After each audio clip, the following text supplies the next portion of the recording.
বাচ্চাকে নিয়ে বেরিয়ে ফিরছি, বাচ্চার ডায়রিয়া হয়েছে, কোলে নিয়ে ফিরছি, ফিরতে ফিরতে হঠাৎ আমাকে কল করলো, এই 27 উইকে জন্মাচ্ছে, আসতে হবে এক্ষুনি। কিছু সিচুয়েশনে বাচ্চা হয়তো 3 মাস এনআইসিইউ তে থাকতে পারে। অত ছোট বাচ্চা খায় কি? এনআইসিইউ তে থাকলে তার সঙ্গে তার মা তো থাকছে না। আর যখন একটা 800 গ্রামের বাচ্চা বা 700 গ্রামের বাচ্চা যখন জন্মালো, I am on call for 24/7। স্বাগত জানাই আমার আজকের অতিথিকে, নিওনেটোলজিস্ট এবং পিডিয়াট্রিশিয়ান ডক্টর সবিতা সাহা। নমস্কার। এই যে আপনি বলছেন যে আপনি আরজি কতে পড়াশোনা, তার মানে তো তার আগে কোনো একটা পয়েন্টে আপনি ডিসাইড করেছেন যে আপনি ডাক্তার হবেন। এই ডিসিশনটা কখন নিয়েছিলেন? প্রচুর বাচ্চা প্রিম্যাচিওর হয়ে জন্মাচ্ছে, স্পেশালি এখনকার দিনে যখন আইভিএফ হচ্ছে এত। আগেকার দিনে একটা মানুষ ভাবতেই পারছো না যে একটা 1.5 কিলোর বাচ্চা বাঁচবে। আমি এখন ভাবছি আমি একটা 500 গ্রামের বাচ্চা বাঁচাবো। আমি অলরেডি 600 গ্রামের অনেকজন বাঁচিয়েছি। আচ্ছা, একটা বাচ্চার নর্মাল বার্থ ওয়েট কত হওয়া উচিত? 2.5 কিলো থেকে 4 কিলো। সেখানে আপনি 500 থেকে 600 গ্রামের একটা ওয়েট বলছেন, মানে ইটস 1/5। যত মায়েদের স্ট্রেস বাড়ছে, মায়েরা কাজ করছে, মায়েরা স্ট্রেসফুল লাইফ হচ্ছে, তত তাদের প্রিম্যাচিওর বার্থ হচ্ছে বেশি। এত ছোট বাচ্চা যে এনআইসিইউ তে রয়েছে, তার যে কোনো অসুবিধা হচ্ছে বা তার কোনো ব্যথা হচ্ছে সেটা আপনারা বুঝতে পারেন? বহু সময় আমি সারা রাত একটা বাচ্চার জন্য ওর পাশে দাঁড়িয়ে আছি। অনেককে এখন করতে দেখি, বাচ্চাকে যখন খাওয়ানো হচ্ছে তার সামনে মোবাইল ফোনে একটা কিছু ভিডিও চলছে। আজকালকার বাচ্চারা এরম ভিডিও না চালালে তারা খেতে চায় না। আমেরিকান একাডেমি অফ পিডিয়াট্রিক্স এই নিয়ে একটা গাইডলাইন বার করছে যে কত বয়স থেকে তুমি মোবাইল। মা হিসেবে আপনাকে ডিসক্রাইব করতে গেলে যদি একটা কথা ব্যবহার করা হয়, what would that word be? Bust, all parents are bust. নমস্কার, আর আপনাকে স্বাগত জানাই বেঙ্গল রিহ্যাবিলিটেশন গ্রুপ এর অফিসিয়াল পডকাস্ট শোনা কথার আরেকটি এপিসোডে। আমরা ডাক্তারের কাছে কখন যাই? যখন কোনো শারীরিক অসুবিধা হয় আমরা ডাক্তারকে গিয়ে বলি যে আমার এইটা হয়েছে, আমার পেটে ব্যথা করছে বা আমার মাথায় ব্যথা করছে বা কিছু একটা হয়েছে। কিন্তু আপনি ভাবুন, পেশেন্ট যদি নিজের অসুবিধার কথা বলতেই না পারে, পেশেন্ট যদি এমন হয় যে এখনো পর্যন্ত কথা বলতেই শেখেনি, তখন ডাক্তার কি করবে? আজ এমনই একজনকে নিয়ে এসেছি আপনাদের সামনে, যিনি এই ধরনের পেশেন্টসকেই হ্যান্ডেল করেন, যার হাত দিয়ে অনেকের জীবন শুরু হয়। স্বাগত জানাই আমার আজকের অতিথিকে, নিওনেটোলজিস্ট এবং পিডিয়াট্রিশিয়ান ডক্টর সবিতা সাহা। নমস্কার। নমস্কার, থ্যাংক ইউ। আচ্ছা, আমার পরিবারের লোকজনের মধ্যে একটা ধারণা আছে যে যারা ছোটবেলায় খুব ডানপিটে হয়, খুব দুষ্টু হয়, তারা নাকি বড় হয়ে ভালো ডাক্তার হয়। আপনাকে দেখে তো মনে হয় আপনি ছোটবেলায়ও প্রচন্ড শান্তশিষ্টই ছিলেন। মায়ের কাছে সেরকমই শুনেছিলাম যে আমি শান্তশিষ্টই ছিলাম এবং আমি পড়াশোনা করতেই ভালোবাসতাম, হুম হুম। ছবি আঁকতে ভালোবাসতাম। তো খুব বেশি ডানপিটে ছিলাম না। আপনি বড় হয়েছেন কোথায়? আমার মানে বাড়ি হচ্ছে হাওড়াতে, বাপের বাড়ি। হুম। সেখান থেকে স্কুল থেকে স্কুলিং। তারপরে আমি আরজি কর থেকে পড়াশোনা করেছি আচ্ছা। ডাক্তারিটা। ওকে। তারপরে আমি ইংল্যান্ডে ছিলাম প্রায় 9 বছর মতো। হুম হুম। ওখানে আমার মেন পিডিয়াট্রিক্স এবং নিওনেটোলজি ট্রেনিংটা। হুম হুম। তারপরে আমি ইংল্যান্ড থেকে ফেরত এসেছি আজকে প্রায় 15 বছর মতো হলো। হুম হুম। তো এই এই এই সময়টা এখানে আর কি 47ly আমি কাজ করি। তো আচ্ছা। আচ্ছা, ছোটবেলায় এই যে আপনি বলছেন যে আপনি আরজি করে পড়াশোনা করেছেন, তার মানে তো তার আগে কোনো একটা পয়েন্টে আপনি ডিসাইড করেছেন যে আপনি ডাক্তার হবেন। এই ডিসিশনটা কখন নিয়েছিলেন? কোনো পার্টিকুলার ঘটনার পরিপ্রেক্ষিতে নিয়েছিলেন কিনা আপনার মনে আছে? একটা হচ্ছে আমার জীবনে বাবার থেকে আমার মামার গুরুত্ব একটু বেশি ছিল। তো আমার আচ্ছা। মামা আমার সঙ্গে ভীষণ ক্লোজ ছিল। হুম হুম। তো মামা নিজে ডাক্তার হতে চেয়েছিল। কিন্তু মামার মানে আর্থিক অবস্থা ভালো ছিল না বলে মামা নাইট কলেজে হোমিওপ্যাথি পড়েছিল চাকরি করতে, করতে। ওকে। তো মামার ভীষণ ইচ্ছা ছিল যে আমি ডাক্তার হই। হুম হুম। তো সেটা একটা ইনফ্লুয়েন্স তো ছিলই। হুম হুম। প্লাস আমি যখন মানে আমি হাওড়া থেকে আমার বেলগাছিয়ায় আমার একটা মামার বাড়ি ছিল। আমি মাঝে, মাঝে সেখান দিয়ে আসতাম। হুম হুম। তো ওই আরজি করের সামনে দিয়ে যখন যেতাম তখন সব ডাক্তারি স্টুডেন্ট গুলো অ্যাপ্রন পরে সেথো গলায় ঘুরে বেড়াতো। Hmm. So that was a dream যে আমিও এখানে পড়বো। তো সেই দুটো ফ্যাক্টরই কাজ করেছে। মামার ইনফ্লুয়েন্সটা প্লাস মানে ওই মানুষের সেবাও করতে পারবে। মামা আমাকে বোঝাতো এই একটা প্রফেশন যেখানে রেসপেক্ট এবং মানি দুটোই আছে। Hmm, even respect is better than money. Hmm, বেশিরভাগ প্রফেশনেই তো লোকজন পছন্দ করে মানে একটা মানিটারি স্টেবিলিটির হ্যাঁ, জন্য। হ্যাঁ, তো সেইখানে এবং সেবাও করতে পারবে তোমার মনের হুম। মতো করে। তো সেইটা একটা ইম্পোর্টেন্ট ফ্যাক্টর ছিল। সেখান থেকেই মোটামুটি আমি ক্লাস 9 ফাইন থেকেই ভাবতে শুরু করেছি যে আমি ডাক্তার হব। তার আগে ইচ্ছে ছিল ইঞ্জিনিয়ার হব বা উম বিজ্ঞানী হব, সায়েন্টিস্ট হব। মোটামুটি ক্লাস 9 থেকে ভাবতে শুরু করেছি না আমি ডাক্তারই হব। আপনি যেদিন ফাইনালি অফিসিয়ালি পরীক্ষা পাস করে ডাক্তার হলেন, সেদিন আপনার মামা নিশ্চয়ই খুব খুশি হয়েছিলেন। আম যেদিন মানে আমাদের তো তার আগে বলি আমার জয়েন্ট এন্ট্রান্স এর কথা। জয়েন্ট হ্যাঁ। এন্ট্রান্স এর যেদিন রেজাল্ট বেরোলো, সেই দিনটা ছিল একদম মেমোরেবল একটা ডে। যেখানে আমি মানে ভীষণ জাস্ট প্রার্থনা করেছিলাম আমি একটা জয়েন্টে র‍্যাংক করতে হুম, হবে হুম, আমাকে। হুম। তখনকার দিনে তো জয়েন্টে র‍্যাংক করাটাই মোস্ট ইম্পোর্টেন্ট। তো সেটা একটা বৃষ্টির দিন ছিল। তো আমার সঙ্গে বৃষ্টির একটা সম্পর্ক আছে। আমার জন্মদিনেও নাকি খুব বৃষ্টি হয়েছিল ও এবং সব ভালো দিনগুলোতে আমার একটু বৃষ্টি হয়। আচ্ছা। তো সেদিনকে প্রচুর বৃষ্টি হচ্ছিল।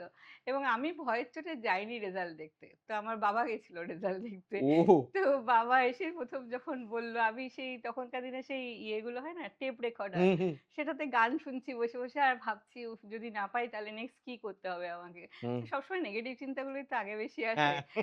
তো না সেই করতে, করতে বাবা এসে খবর দিল যে জয়েন্টে র‍্যাংক হয়েছে। Hmm, so that was very exciting day. তারপরে ডাক্তারি পাস করলাম সেটা আর অতটা করে এটা মনেই পড়ে না। এখন ডাক্তারি পাস করলাম, তারপরে ইংল্যান্ড গেলাম, IELTS দিলাম, প্ল্যাব দিলাম, একটা, একটা করে পরীক্ষা পাস করলাম। MRCPCH হলো, FRCPCH হলো। এগুলো সব। কিন্তু ওই দিনটার কথাটা আমার খুব বেশি মনে পড়ে। যেদিন আমি জয়েন্টে র‍্যাংক করলাম যে আমি ডাক্তারি পড়ব। কারণ আমার ফ্যামিলিতে কেউ ডাক্তার ছিল না। আমি ফার্স্ট ও জেনারেশন ডাক্তার। আচ্ছা। সো দ্যাট ওয়াজ যখন ফ্যামিলিতে ডাক্তার থাকে সবাই একটুখানি ইউজড টু হয়। হ্যাঁ। তো আমার কাছে ব্যাপারটা মানে পেতে হবে যেমন চ্যালেঞ্জ ছিল, সেটার একটা এক্সাইটমেন্টটা অন্যরকম ছিল আরকি। আচ্ছা আপনার ছোটবেলায় আপনি ডাক্তার হতে চেয়েছিলেন, আপনি বলছেন। আপনিও তো মা। আপনার পরবর্তী জেনারেশন আপনার ছেলেমেয়েরা তারাও কি ডাক্তার হতে চায়? আনফরচুনেটলি নয়। তার কারণটা হচ্ছে যে আমি যেমন ইনটেনসিভ কেয়ার করি। আমি হচ্ছে নিওনেটাল হুম, ইনটেনসিভিস্ট হুম, এবং আমার হাসব্যান্ড হচ্ছে পিডিয়াট্রিক ইনটেনসিভিস্ট। সো হুম। দুজনেরই হচ্ছে ইনটেনসিভ কেয়ার করি এবং ওরে বাবা! আমার মাঝে, মাঝেই রাত্রি ২ টার সময় চললাম আমি। ছেলের পরীক্ষা, আমার বাচ্চা খারাপ আছে চললাম আমি। এ নিয়ে অনেক রকম প্রবলেম হয়েছে বাড়িতে অনেক সময়। ইভেন মানে বাচ্চাকে নিয়ে বেরিয়ে ফিরছি, বাচ্চার ডায়রিয়া হয়েছে, কোলে নিয়ে ফিরছি। ফিরতে, ফিরতে হঠাৎ আমাকে কল করলো, "এই 27 উইকে জন্মাচ্ছে, আসতে হবে এক্ষুনি।" আমি বাচ্চাকে ঘরে শুইয়ে রেখে চলে গেলাম বেরিয়ে। হুম, হুম, তো সেরকম বহুবার হয়েছে। সো এইগুলো দেখে মোস্ট প্রবাবলি যে আমার ২ ছেলের একজনও কিন্তু ডাক্তার হতে চায় না। তারা তারা হুম, দুজনেই ক্লাস মানে 9-10 পড়েই বায়োলজি ছেড়ে দিয়েছে। 11-12 এই আর বায়োলজি নেই। বড় ছেলে অলরেডি কম্পিউটার সায়েন্স পড়ছে এবং ছোট ছেলে আইএসসি দেবে। হুম, হুম। তারও বায়োলজি নেই। So they had determined very early যে ওরা কিছুতেই ডাক্তারই ডাক্তার পড়বে না। হবে না। আচ্ছা কিন্তু আপনি ধরুন যেখানে কাজ করছেন, আ NICU neonatal intensive care unit, that's a very, very tense environment. কারণ আপনার যারা পেশেন্ট তারাও খুব ছোট। দে আর ভেরি ডেলিকেট। এবার সেই একটা এনভায়রনমেন্ট থেকে আপনি যখন বাড়ি ফিরে আসছেন, সেখানে your roles are very different. সেখানে আপনি একজন মা। এ এই দুটো রোল সুইচ করতে কখনো সমস্যা হয় না? বা বা আপনি যেটা বলছিলেন যে you can be on call any time. যেকোনো মুহূর্তে আপনার কাছে ফোন আসতে পারে এবং আপনাকে সব ফেলে দৌড়তে হবে। তো এইটা থেকে বাড়িতে আ সমস্যা হয় না? মানে এটাতেই তো আমি used to আমি তো মেন্টালি প্রিপেয়ার্ড। আমার যখন একটা ৮০০ গ্রামের বাচ্চা বা ৭০০ গ্রামের বাচ্চা যখন জন্মালো, I am on call for 24/7 এবং ২৪ ঘন্টার প্রত্যেকটা অন কল এবং এই যে একটা ৬০০-৭০০ গ্রামের বাচ্চা, তারা মোটামুটি ৩ সপ্তাহ তারা হসপিটাল এনআইসিইউতে থাকবে হয়তো ৩ মাস। কিন্তু ১ম ৩ ৩ সপ্তাহ মাস? হ্যাঁ, ৩ মাসও থাকে অনেক সময়। উম তো ওই ১ম ৩ সপ্তাহ তারা খুব আপ অ্যান্ড ডাউন করে এবং ঘন্টায়, ঘন্টায় বহু সময় আমি সারারাত একটা বাচ্চার জন্য ওর পাশে দাঁড়িয়ে আছি। হুম, এরকম বহুবার হয়েছে। So I am mentally prepared যে আমাকে যেতে হবে এবং বহু সময় হয়েছে বাচ্চা ভেন্টিলেটরে আছে, খুব খারাপ আছে। আমি রাত্রিবেলা বাড়ি গেলাম। রাত্রি ১ টার সময় হয়তো আমি ১২:৩০ ১ টায় যখন ঘুমাতে যাবো তার আগে একবার ফোন করব যে কি আছে। ভিডিও কল করে, করে ওরা আমাকে ওখান থেকে আমাকে এনআইসিইউ থেকে এই ভেন্টিলেটর সেটিং পাঠাচ্ছে, এই মনিটরের সেটিং পাঠাচ্ছে। আমি ওখান থেকে বসে, বসে বলছি এই চেঞ্জ করো, ওই চেঞ্জ করো, এই চেঞ্জ করো। অনেকবার হচ্ছে রাত্রি ৩টে একটা ব্লাডের রিপোর্ট আসবে আমি জানি। হুম, আমি ৩টের সময় অ্যালার্ম দিয়ে শুয়েছি। হুম, যে ৩টে উঠে আমাকে ওটা জানতে হবে। যদি আমার জুনিয়র ডক্টররা ভুলে যায়, আমাকে জানতে হবে যে কিছু চেঞ্জ করতে হবে হুম, হুম, কিনা। হুম, সো মেন্টালি আমি ওইটা প্রিপেয়ার্ড থেকেই আমার বাড়িটাকে সামলাই। এবং ২ ছেলে বড় হচ্ছে। আমার বাড়ি হসপিটালের বাইরেও চেম্বার আছে। সেই চেম্বারেও গিয়ে বসি। এবং এরকমও বহুবার হয়েছে চেম্বার ভর্তি পেশেন্ট, আমার বাচ্চা খারাপ আছে। বাবা কালকে দেখবো একটুখানি আমি যেতে হবে আমাকে। হুম, হুম, তো সুইচ ওভারটা যে সবসময় হয় সেরকম না। আবার সবসময় যে এরকম ৮০০ গ্রাম ৭০০ গ্রামের বাচ্চা আছে সেটাও তো না। হুম, তো সেটা সেটা মানে ওর মধ্যেই আমি আম আমার আমার বেশিরভাগ রিক্রিয়েশন মানে হচ্ছে ছেলেদের সঙ্গে সময় কাটানো। আমি একটু ছবি আঁকতে ভালোবাসি। তো ছবি হুম, আঁকি। রান্না করতে ভালোবাসি। স্পেশালি সানডেটা ছেলেরা এক্সপেক্ট করে যে আমি একটু রান্না করে দেবো ওদের জন্য। হুম। তো এইগুলোর মধ্যে দিয়েই সারাদিন ব্যস্ত আমি। মানে এত কিছুর মধ্যেও আপনি সময় বার করতে পারেন? মানে ইউ হ্যাভ ফ্রি টাইম? ওই একটু বার করতে হয় তো। আচ্ছা। আচ্ছা, আমি আমার খুব ব্যক্তিগত কৌতূহল এর জায়গা থেকে একটা প্রশ্ন করছি। আপনি বলছেন যে কিছু সিচুয়েশন এ বাচ্চা হয়তো ৩ মাস এনআইসিইউ তে থাকতে পারে। অত ছোট বাচ্চা খায় কি? এনআইসিইউ তে থাকলে তার সঙ্গে তার মা তো থাকছে না। না, ১ম ধরুন বাচ্চারা যখন খুব সিক, হ্যাঁ? হুম, তখন বা খুব প্রিম্যাচিউর তখন হুম। বেশিরভাগ ক্ষেত্রে স্যালাইন চালানো হয়। স্যালাইনের মধ্যে দিয়ে টিপিএন, টোটাল প্যারেন্টাল নিউট্রিশন। তো নিউট্রিশনটা শুধু স্যালাইন বা ডেক্সট্রোজ বা নরমাল স্যালাইন না। সেখানে আমরা মানে অলমোস্ট প্রোটিন, আম্বিলিক্যাল ফোটিন কর্ড এর মধ্যে দিয়ে যা হ্যাঁ, যায় হ্যাঁ, তাই। হ্যাঁ, হ্যাঁ। প্রোটিন-টোটিন সব দিয়ে কিন্তু ভিটামিন, প্রোটিন, সুগার সব ব্যালেন্স করে দিয়ে সেখান দিয়ে ফ্লুইড দেওয়া হয়। কিন্তু অত ছোট বাচ্চার অত ছোট লিম্বস সেখানে তো ভেইন খুঁজে বার করাটাও একটা চ্যালেঞ্জ। হ্যাঁ, সেটা চ্যালেঞ্জ তো। সেটা ইম্পোর্টেন্ট এবং অনেক সময় আমরা আম্বিলিকাস দিয়েই লাইন ঢোকাই। মানে আম্বিলিকাসটা কেটে ওখানে ভেনগুলোর সাইজগুলো বড় হয়। ওখান দিয়ে একটা টিউব ঢুকিয়ে দিলাম। দিয়ে তারপরে সেখান দিয়ে আমরা নিউট্রিশনটা দিতে থাকলাম। সেখান দিয়ে আমরা ব্লাড প্রেশার মনিটর করতে পারি। কারণ ওই হাতের থেকে যে কাফ দিয়ে আমরা নরমালি বড়দের যে কাফ দিয়ে ব্লাড প্রেশার দেখি সেটা সবসময় অ্যাকুরেট হয় না তো। তো ওদেরকে আমরা ওই ভেতর থেকে মানে একদম হার্টের কাছে অব্দি একটা টিউব পরিয়ে দিলাম। সেখান থেকে আমাদের মনিটরে ব্লাড প্রেশার আসবে কন্টিনিউয়াসলি। তো সেখান থেকে আমরা নিউট্রিশন দিই। তারপরে একবার মনে হলো যে এবার পেট খেতে দেওয়া যাবে। তখন আমরা টিউব দিয়ে খাওয়াই। ওরা তো সাক করতে পারে না। তো আমরা নাক দিয়ে একটা টিউব পরিয়ে দিই পেট অব্দি। দিয়ে সেখান দিয়ে খাওয়াতে শুরু করি। ১ম এ হয়তো 0.5 ml ৪ ঘন্টা অন্তর খাওয়াচ্ছি। কিছুই না, টিউবেই থেকে যাবে। তারপর আস্তে আস্তে বাড়াতে থাকি সেগুলোকে। তারপরে ও সেট হয় যখন তখন ইয়ে করি এবং মোটামুটি এই যে আমাদের খাওয়ার জন্য ২ টো জিনিস লাগে। আমাদের এখান দিয়ে শ্বাসনালী গেছে, তার পিছন দিয়ে খাদ্যনালী গেছে। হুম। তো আমি যখন শ্বাস নিচ্ছি তখন খাদ্যনালীর মুখটা বন্ধ বন্ধ। থাকে। আবার আমি যখন খাচ্ছি তখন শ্বাসনালীর শ্বাসনালীর মুখটা মুখটা বন্ধ। বন্ধ। এই কোঅর্ডিনেশনটা ডেভেলপ করতে মোটামুটি 33 উইকস লাগে। হুম? ৩২ এর পরে। মানে এবার আমার কাছে জন্মে আছে ২৬ সপ্তাহে। তো তার তো ওই কোঅর্ডিনেশনটাই কোঅর্ডিনেশনটাই তৈরি হয়নি। তো হয়নি। আমি মোটামুটি ওই ২৬ সপ্তাহের বাচ্চাটাকে আমি 32 উইকস অব্দি তার মানে প্রায় ১.৫ থেকে ২ মাস হ্যাঁ। আমি ওই টিউব দিয়ে খাওয়াবো, স্যালাইন দিয়ে খাওয়াবো, বড় করব। তারপরে যখন মনে হবে যে আমার ওই কোঅর্ডিনেশনটা ডেভেলপ করেছে, সাকিং অ্যান্ড সোয়ালোইং রিফ্লেক্স সাক হ্যাঁ, করবে, হ্যাঁ, হ্যাঁ। তারপরে আমি মুখে খাওয়াতে শুরু করব। আচ্ছা, যে জিনিসটা দিয়ে শুরু করেছিলাম, আ নিওনেটোলজিস্ট এটা যে আপনার এটা। এবার এই কথাটা শুনলে নাকি যারা নিউ প্যারেন্টস তারা একটু ভয় পেয়ে যান। তাহলে আপনাকে যদি একটু মানে ইন লেম্যানস টার্মস বাংলায় ভেঙে বোঝাতে হয়, আপনি কি করেন? মানে একজন নিওনেটোলজিস্ট অ্যাকচুয়ালি কি করে? সো নিওনেট মানে হচ্ছে ফার্স্ট 28 ডেজ অফ লাইফ। হ্যাঁ? ১ম ২৮ দিন। আচ্ছা। তো এই হচ্ছে নিওনেট বেবি। হ্যাঁ, তারপরে হ্যাঁ। সে পিডিয়াট্রিক্স, ইনফ্যান্ট পিডিয়াট্রিক্স এইসব হলো। ওকে। তো আমার নিওনেটাল ইউনিটটা mainly look after first 28 days of life. তো আচ্ছা। সেখানে বাচ্চা জন্মের পরেই বিভিন্ন রকমের প্রবলেম হয়। মেজরিটি অফ দ্যা প্রবলেম হচ্ছে যে কোনো জন্মগত গন্ডগোল। কোনো জন্মগত কারোর শ্বাসকষ্ট হচ্ছে, কারোর কনজেনিটাল নিউমোনিয়া অর্থাৎ নিউমোনিয়া নিয়ে জন্মেছে। কারোর জন্মগত গন্ডগোল মানে কারো কোনো অর্গান তৈরি হয়নি। কারোর কিডনি গন্ডগোল, কারোর এরকম হয় যে পেটের anterior part of the abdominal ওয়াল মানে হুম, পেটের হুম, হুম, সামনেটাই তৈরি হয়নি, সব নাড়িভুড়ি বেরিয়ে আছে। হুম, এরকম হয় বিভিন্ন রকমের। কারোর তালু ফাটা আছে, কারোর হার্টে গন্ডগোল আছে। সো জন্মগত গন্ডগোল একটা গ্রুপ অফ পেশেন্ট আমরা পাই। হুম, হুম, আর একটা ইয়ে হচ্ছে প্রিম্যাচিউরিটি। হুম, প্রচুর বাচ্চা প্রিম্যাচিউর হয়ে জন্মাচ্ছে। স্পেশালি এখনকার দিনে যখন আইভিএফ হচ্ছে এত। যখন আমাদের নিওনেটাল ইনটেনসিভকে মানে আগেকার দিনে একটা মানুষ ভাবতেই পারছিল না যে একটা ১.৫ কিলোর বাচ্চা বাঁচবে। আমি এখন ভাবছি আমি একটা ৫০০ গ্রামের বাচ্চা বাঁচাবো, আমি হুম অলরেডি 600 গ্রামের অনেকজন বাঁচিয়েছি। হুম তো সেই যত নিওনেটাল ইন্টেন্সিভ কেয়ারটা ইমপ্রুভ করছে, হুম তত প্রিম্যাচিওর বাচ্চাগুলো বাঁচতে পারছে। হুম যত আইভিএফ হচ্ছে তত প্রিম্যাচিওর ডেলিভারি হচ্ছে, কারণ আইভিএফ মানেই কিছু একটা মায়ের গন্ডগোল আছে, তাই জন্য বাচ্চা তাড়াতাড়ি বেরোচ্ছে। যত মায়েদের স্ট্রেস বাড়ছে, মায়েরা কাজ করছে, মায়েরা স্ট্রেসফুল লাইফ হচ্ছে, তত তাদের প্রিম্যাচিওর বার্থ হচ্ছে বেশি। তো সেই বাচ্চাগুলো যে জন্মের মানে ডিউ টাইমের অনেক আগে জন্মে যাচ্ছে, হুম ডিউ টাইম মানে হচ্ছে 37+, হুম 37 to 40, কে 34-এ জন্মাচ্ছে, কে 30-তে জন্মাচ্ছে, ইভেন 25-26 উইকার নিয়ে হ্যান্ডেল করি আমরা। তো এবং যে কোনো কারণে মায়ের কোনো মেডিকেল কারণেই হোক বা প্ল্যাসেন্টার গন্ডগোলেই হোক, অনেক সময় বা প্রিম্যাচিওর হলেও তাদের ওজনগুলো কম হয়। তো আমরা ওই 500 গ্রাম, 600 গ্রাম, 800 গ্রাম, 1 কিলো, 1.5 কিলো এইসব বাচ্চাগুলোকে নিয়ে হ্যান্ডেল করতে থাকি। তো তাদের স্পেসিফিক কিছু প্রবলেম আছে। তাদের যেমন প্রত্যেকটা অর্গান ডেভেলপ না। তো তার লাংটা ডেভেলপ না। একটা যে প্রিম্যাচিওর বাচ্চা জন্মেছে তার হুম লাংটা ডেভেলপ না। তাকে আমাকে হয়তো ভেন্টিলেশনে রাখতে হবে, তাকে অক্সিজেন দিতে হবে। তাকে আমরা লাং ডেভেলপ করার জন্য ওষুধ দিই আলাদা করে, টিউব হুম দিয়ে। হুম লাংটা তাড়াতাড়ি ডেভেলপ করিয়ে দেবো তাই জন্য। সেটা। তার গাটটা ডেভেলপ না, ফুড পাইপটা।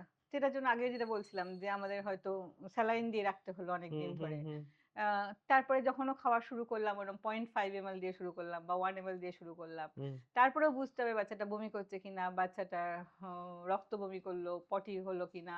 সেগুলো দেখে, দেখে বাচ্চাটা ফিডটা টলারেট করছে, তারপর আস্তে, আস্তে তারপরে তার খাবারটা বাড়াতে থাকবো।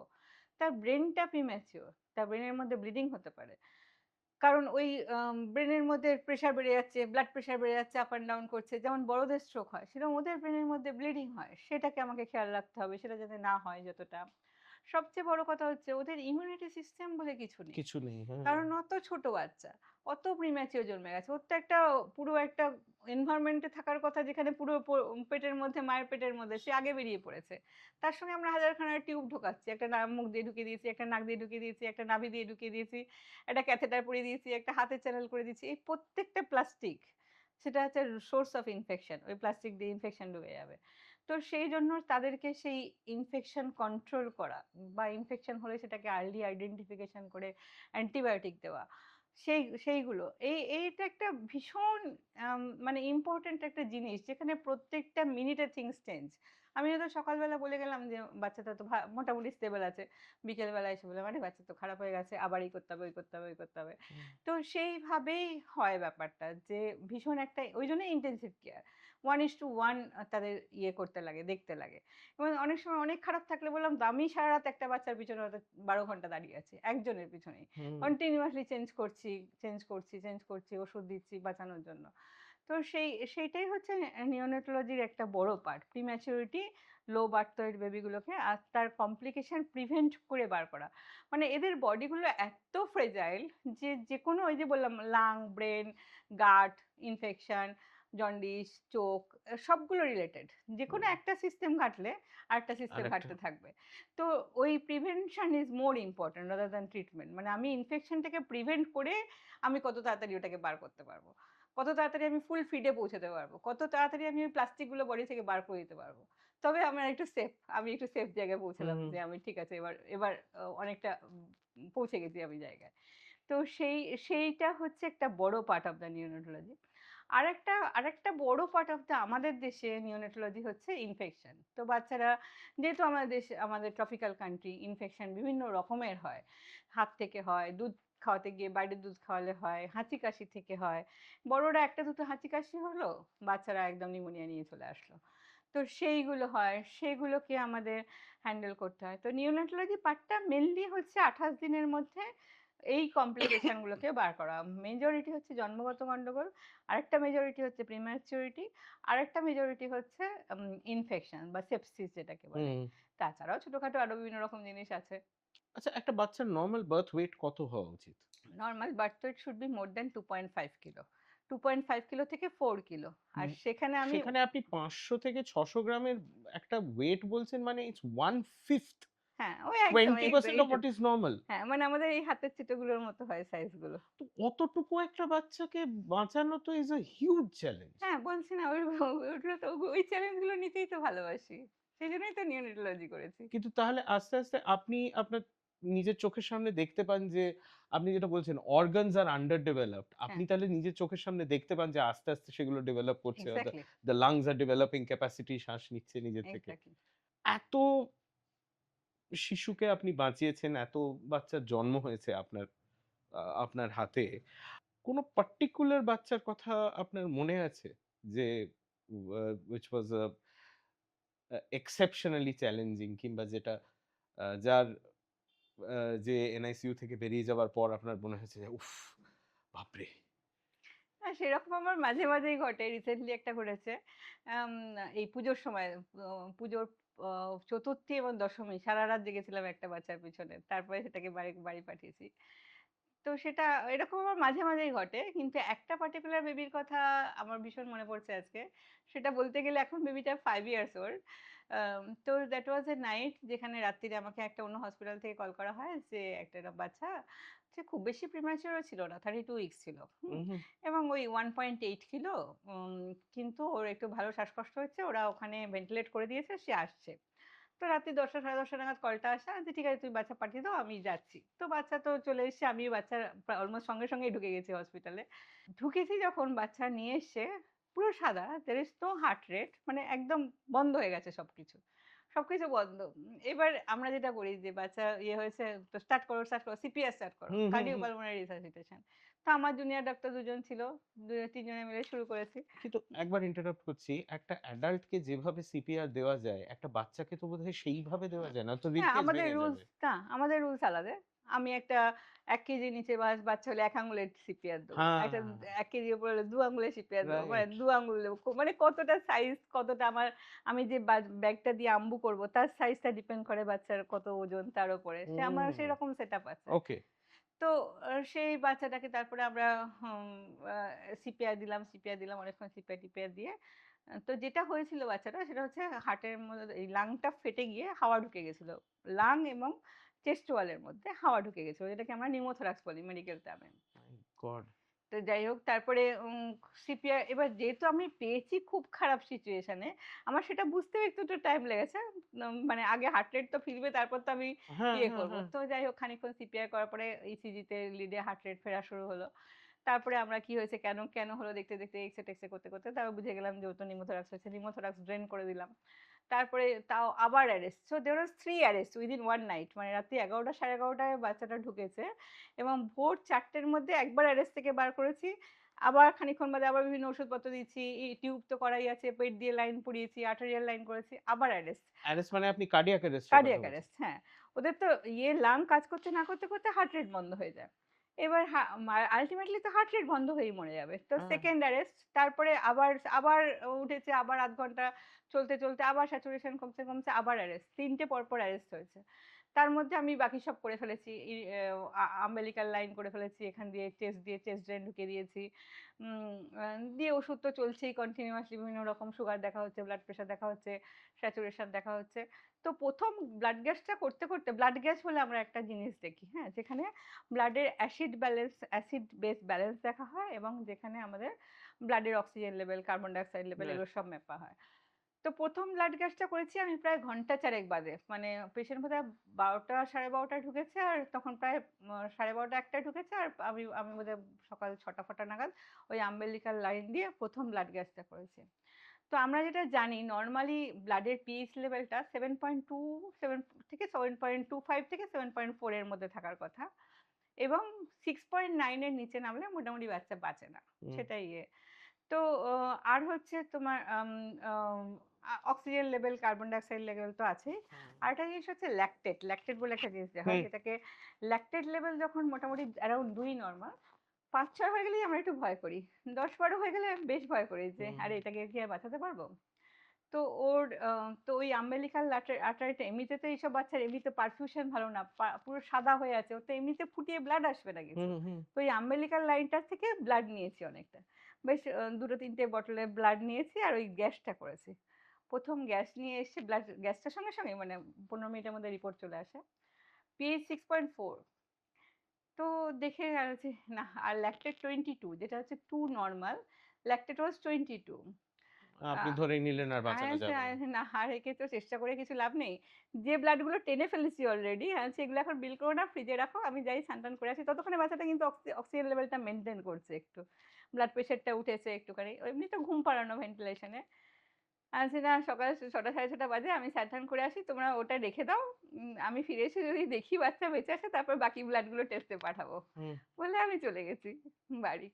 দিয়ে বাড়ি গিয়ে স্নান টান করে পুজো টুজো, আমি একটু পুজো করি, পুজো টুজো করে ফিরে এসে দেখি না বাচ্চাদের স্টেবেলই আছে, আর একটা ব্লাড গ্যাস ততক্ষণ হয়ে গেছে এবং সেটা ইমপ্রুভ করা শুরু করেছে, পিএইচ 6.4 থেকে 6.9 হয়েছে। হুম। তো তারপরে আছি না, তাহলে তো আশা আছে, একটু বাকি ব্লাড পাঠাও, আবার এই করো ওই করো ওই করো শুরু হুম। করেছি। তো সেই বাচ্চাটা আলটিমেটলি সার্ভাইভ করে এবং হুম। এটা আমার আছে বাচ্চা 5 বছরের ওপর বয়স এবং এই মানে এই আপনার কন্ট্যাক্ট আছে তার সঙ্গে এখন? হ্যাঁ, রেগুলার কন্ট্যাক্ট আছে, এই 5 আচ্ছা। বছরে ভ্যাকসিন দিলাম। তো এই নিউজটা আনন্দবাজারে বেরিয়েছিল তখনকার সময়, হ্যাঁ, আনন্দবাজারে পুরো খবরটা উইথ পিকচার বেরিয়েছিল যে হুম। এটা। হুম। এবং আমি পরেও অনেক মেডিকেল লিটারেচারে দেখেছি যে মেডিকেল লিটারেচারে ওই পিএইচ 6.4 থেকে বাঁচানোর ইয়ে প্রায় নেই। বাঁচিয়েছে কোথায়? যেখানে হিমালয়ে বরফের তলায় থেকে গেছে হুম। লোকজন, হুম। হুম। তাদের ওরকম পিএইচ কমে যায়, কিন্তু সেখানে কি হয়, বডির মেটাবলিজমটা তো কমে গেছে, হুম। তো সেইখানে সারভাইভ করে। রাইট। তো এইখানে তো আমি একটু নর্মাল এনভায়রনমেন্টের মধ্যে আমি ওরকম করে। রাইট। তো আমি তারপরে বহুবার ভেবেছি যে বাচ্চাটা তো ডেভেলপমেন্টাল ডিলে হবেই, এটাকে তো আর কিছু করতে পারবো না, কিন্তু ফরচুনেটলি বাচ্চাটা একদমই নর্মাল, স্কুলে যাচ্ছে। একটা দুটো কনভালশন হয়েছিল, খিঁচুনির অসুখ মাঝখানে হয়েছিল জ্বরের সাথে, যেটা খুব কমন জিনিস, সেটাকে ট্রিট করা হয়েছে। তো বাচ্চার বাবা হচ্ছে একজন মেজর ছিল, মানে আর্মি আর্মি। মেজর। তো ওরা এখনো আসে আমার কাছে এবং এখনো বলতে গেলে আমার গায়ে কাটা দেয়, মানে that night was so horrible, যে আমি ভেবেছিলাম না এরকম আমার বহুবার হয়েছে, আমি ভেবেছি আর এটা আর কিছু করা গেল না, এবার আমাকে ডেথ ডিক্লেয়ারই করে দিতে হবে, মানে আমি হুম। ছাড়ার পাত্র না, আমি অনেকটা অবধি ফাইট করি, কিন্তু উম, ওইটা দেখে আমি পুরো ওই গ্যাসটা দেখে আমি তখন সব বন্ধ করে ব্লাডগুলো ফ্রিজে রেখে বাড়ি চলে গেছিলাম, যে ফিরে এসে যদি দেখি বেঁচে থাকবে তাহলে আমি আবার ব্লাড টেস্টগুলো বাকিগুলো পাঠাবো। আচ্ছা, এনআইসিইউর কথা হচ্ছিল। এনআইসিইউতে তো একজন ডাক্তারের একটা গোটা টিম থাকে। এই টিমটার ব্যাপারে একটু বলুন। কে, কে থাকেন, তারা কি, কি করেন?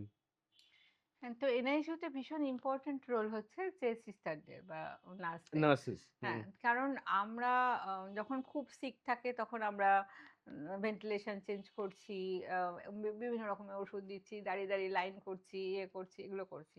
কিন্তু একটা বাচ্চা যখন 700-800 গ্রাম জন্মায়, সেটা হয়তো প্রথম 3-4 সপ্তাহ তাদের প্রচন্ড ইন্টেন্সিভ কেয়ারটা লাগছে। তারপরে যখন 700 গ্রাম থেকে 1 কিলো হয়ে গেল, ভেন্টিলেশন থেকে বেরিয়ে গেল, জাস্ট অক্সিজেন লাগছে, তারপরেও তারা 1-1.5 মাস থাকবে, হুম। যতক্ষণ না 1.5 কিলো ওজন হচ্ছে, যতক্ষণ না খেতে শিখছে। হুম। এই সময়টা মেজরিটি পার্টটা হচ্ছে নার্সিংদের টিম, আর হুম। প্রথম পার্টটা তো যখন আইসিইউতে আছে তখনও মানে ওদের যে ইনফেকশন কন্ট্রোল করাটা ভীষণ ইম্পর্টেন্ট। একটা যদি ইনফেকশন ঢোকে, ও বাচ্চা, ওর বডি ফাইটই করবে না এবং তাকে বাঁচানো খুব ডিফিকাল্ট হয়ে হুম। যাবে। তো সেইখানে ওরা সারাদিন হ্যান্ডেল করছে, ওদেরকে পেন স্কোর শেখানো হয়, যে বাচ্চাটা পেন হয়েছে বোঝা, সেটা ইয়ে করা, কোনটা রিস্ক, কি কি হলে রিস্ক, ওরা তো আর কিছু বলছে না এবং ওরা 24 ঘন্টা রয়েছে। কিন্তু মানে এত ছোট বাচ্চা যে এনআইসিইউতে রয়েছে, তার যে কোনো অসুবিধে হচ্ছে বা তার কোনো ব্যথা হচ্ছে সেটা আপনারা বুঝতে পারেন? হ্যাঁ, আমরা পেন স্কোর আছে, আমরা বুঝতে পারি যে তার কষ্ট হচ্ছে। ও! তার ১ম ইয়ে হচ্ছে হার্ট রেট বেড়ে যাবে। যার আমার স্ট্যান্ডার্ডলি ও! হার্ট রেট হচ্ছে 130, 140। কারো যদি আমি সকালবেলা এসে দেখলাম, আরে আমার সকালবেলা এসে সব কটার আগে বাইরের থেকে হাত ধোয়ার আগে দেখে নেবো কার কত হার্ট রেট আছে। রাত্রিবেলা তাদেরকে বলা হয় যে সিস্টাররা আমাকে ওই মনিটরের ছবি পাঠায়, WhatsApp করে যে ভিডিও পাঠায়, ছবি পাঠাতে এর হার্ট রেটটা বেড়ে গেছে। এরকম হয়েছে বাচ্চা ভেন্টিলেটর থেকে বার করে আমি সিপ্যাপে দিয়ে নিচে ইয়ে করছি, নিচে চেম্বার করছি। হুম। ওর মুখ থেকে একটু এরকম অল্প অল্প ব্লাড এসছে। সেটা দেখে আমার সিস্টার ভেবেছে যে এটা তো কিছু একটা গন্ডগোল হচ্ছে। ও ছবি তুলে আমাকে হোয়াটসঅ্যাপ করে বলছে, ম্যাডাম ওর মুখে একটু ব্লাড আসছে। আমি সঙ্গে সঙ্গে যে পেশেন্ট দেখছিলাম ফেলে দিয়ে উঠে চলে এসেছি। আস্তে আস্তেই গড়গড় করে ব্লাড আসা শুরু হয়ে গেছে। তখন তাকে আবার ইনটিউবেট করতে পেরেছি। ওখানে যদি আমার আসতে 2 মিনিট দেরি হতো, বাচ্চাটা খুব খারাপ হয়ে যেত আর কি। হুম। তখন আবার অ্যারেস্টে চলে যেত। তো তার মধ্যে আমি ইনটিউবেট করে দিয়েছি। তো ওদেরকেও শেখানো হয় এবং উইদাউট ট্রেন্ড নার্স এনআইসিইউ করা জাস্ট ইম্পসিবল। সো নার্সিং পার্টটা ভীষণ ইম্পর্টেন্ট। ওদের ট্রেনিং দিতে হয়, ওদের শিখতে হয়, ওদের বুঝতে হয়। তার সঙ্গে অবশ্যই আরো অনেকে আছে টিমের মধ্যে, রেডিওলজিস্ট আছে, এক্স-রে করতে আসছে, প্যাথোলজিস্ট তো আছেই। আম তারপরে কখন ফিড ওরালি শুরু করব তার জন্য অনেক সময় সোয়ালো থেরাপিস্ট দেখা হয়। আম অনেকেই আছে, বিভিন্ন চোখের ডাক্তাররা হুম, আসে, হুম। চোখ ঠিক আছে কিনা বুঝতে, হিয়ারিং এর লোকজন আসে, হিয়ারিং ঠিক আছে কিনা বুঝতে। সেগুলো হচ্ছে সব ডিসচার্জের আগে শান্ত করা হয়। কিন্তু মেইন কাজটা হচ্ছে জুনিয়র ডক্টর, আমার জুনিয়র ডক্টর, কারণ আমি তো 24 ঘন্টা নেই। যারা অন সাইট রয়েছে, আমার সিস্টার এবং আ আমি মেইনলি ডিসিশন গুলো করি। আচ্ছা, আপনি এনআইসিইউ তে যে বাচ্চারা রয়েছে, আপনি বলছেন তাদের অনেক সময় ৫০০-৭০০ গ্রাম ওয়েট হয়। প্রিম্যাচিওর বার্থ হলে এত ছোট বাচ্চা কি কাঁদতেও পারে? না বোধহয়। হ্যাঁ, কাঁদতে পারে, একটু, একটু পারে। একটু, জন্মেই একটু হয়তো পারে। কাঁদলো না। হয়তো হুম। অনেক সময় জন্মেই ভেন্টিলেশন এ দিয়ে দেওয়া হলো। ভেন্টিলেশন থেকে যখন বার করা হলো, কাঁদা শুরু করে একটু, একটু করে। আচ্ছা। কারণ মানে আমি যতটা জানি সেটা হচ্ছে ওই কাঁদাটা বোধহয় একটা ইম্পোর্টেন্ট ফার্স্ট স্টেপ। হ্যাঁ, কাঁদাটা ইম্পোর্টেন্ট ফার্স্ট স্টেপ। কিন্তু যখন আমি একটা 27 এর লেস এক্সপেক্ট করছি বেবিকে, হুম। সেখানে আমি কাঁদার আগেই, অলমোস্ট কাঁদার আগেই ওকে ওই একটা এখন আমরা লেবার রুম সিপ্যাপ বলি। মানে ওই মুখে ইয়ে দিয়ে অক্সিজেন দেওয়া শুরু করব, তারপর ইন্টুবেট করে দেবো। সো আমি খুব বেশি কাঁদার টাইম দেবই না, কারণ আমাকে লাংটা ফোলাতে হবে তাড়াতাড়ি। আচ্ছা। এবং মোর দ্যান 28 উইকস এ সেটা না। আমি হুম। দেখবো বাচ্চা কেমন কাঁদছে। তারপরে আমি একটুখানি অক্সিজেন দিলাম, একটুখানি মনিটর দেখলাম, সেগুলো করলাম। কিন্তু 27 অথবা বিলো, সেখানে আমি ও সেই সময়টাও দেব না। আমাকে আগে বাচ্চাটাকে স্টেবিলাইজ করতে হবে। আচ্ছা, আমি আমার ব্যক্তিগত কৌতূহল থেকে একটা জিনিস জিজ্ঞেস করছি। আমার মাসতুতো দাদার মেয়েকে আমি ১ম দেখি তার যখন বোধহয় ৩ দিন না ৬ দিন বয়স। Normal delivery. আমি খুব ফ্র্যাঙ্কলি বলছি আমার ভীষণ ভয় করেছিল দেখে। কারণ এত ছোট বাচ্চাকে দেখলেই মনে হয় কি প্রচন্ড ফ্র্যাজাইল। আর আমি একটা জিনিস নোটিস করেছিলাম ওর নিঃশ্বাস নেওয়াটা ঠিক মানে আপনি আমি যেভাবে নিঃশ্বাস নিই সেরকম নয়। কেমন একটা শর্ট শার্প একটা ব্রিথিং আরকি মানে এই ধরনের মনে হচ্ছিল। এটা কি খুব ছোট বাচ্চার ক্ষেত্রে নরমাল? না, বাচ্চাদের একটা পিরিয়ডিক ব্রিদিং হয়। পিরিয়ডিক ব্রিদিং মানে হচ্ছে ওরা একটা কয়েক সেকেন্ড একটু জোরে, জোরে শ্বাস নেবে, আবার কয়েক সেকেন্ড একটু আস্তে, আস্তে নেবে, আবার একটা কয়েক সেকেন্ড নেবে, এবং ওদের আমাদের নরমাল রেসপিরেটরি রেট অ্যারাউন্ড 20, 18, 20, 22। ওদের রেসপিরেটরি রেট হচ্ছে 45, 50। যখন 60 র উপরে যাবে তখন আমি ভাববো আচ্ছা এর শ্বাসকষ্ট হচ্ছে। তো আচ্ছা। 45, 50 তো ওর জন্য নরমাল। তার মানে ওরা অলমোস্ট আমার ডবল রেটে ব্রিথ করছেই। কেন? ওটাই ওর লাংটা সেরকমই। ও তার সঙ্গে পিরিয়ডিক ব্রিথিং। এক হাই শার্প আচ্ছা, ব্রিথিং কয়েকটা, তারপর স্লো একটা ব্রিথিং। আবার হাই শার্প ব্রিথিং। এইভাবেই আচ্ছা। ওরা ব্রিথটা করে। ওটাই ওদের ওকে। Normal breathing pattern. আচ্ছা, ধরুন বাচ্চা প্রিম্যাচিওর হলো। সে এনআইসিইউ তে গেল। আ আপনি you manage to save the baby. তারপরে সে এনআইসিইউ থেকে ইভেনচুয়ালি বেরোলো, সে বাড়ি গেল।